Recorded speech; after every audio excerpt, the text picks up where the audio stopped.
বেঈমানের মতো চুল রাখছেন বেটা? কি পড়ালেখা করলি বেটা? কি ঘোড়ার ঘাস পড়লি? কলেজে তো আমরাও পড়ছি বেটা। আমি তো কুমিল্লা ভিক্টোরিয়া কলেজের ছাত্র, আমি তো কুমিল্লা ভিক্টোরিয়া কলেজ থেকে মাস্টার্স পাস করছি। সার্টিফিকেট দেখবা, চলো আমার লোক।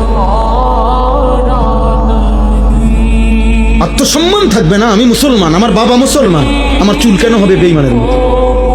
আমি ইমানদারের ঘরে জন্ম নিছি, আমি কেন পেশাব করে পানি নেব না?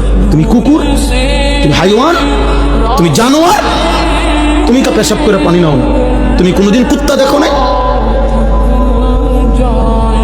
তুমি দেখো না কুত্তা পেশাব করে পানি নেয় না? তুমি দেখো না কুত্তা কোনোদিন টয়লেট পেপার ব্যবহার করে না? তোমার মধ্যে এতটুকু বিবেক থাকবে তো, আমি কি তা?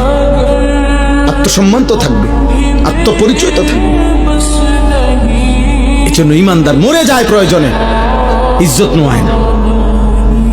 এই 1450 বছরের ভিতরে হাজার হাজার কোটি কোটি ইমানদার পৃথিবীতে বহুবার জালেমের সামনে জীবন দিছে, রক্ত দিছে, শাহাদাতের খুন পান করছে, কিন্তু ইজ্জত দেয় না, সম্মান দেয় না, ইসলামকে বেইজ্জতি হতে দেয় না।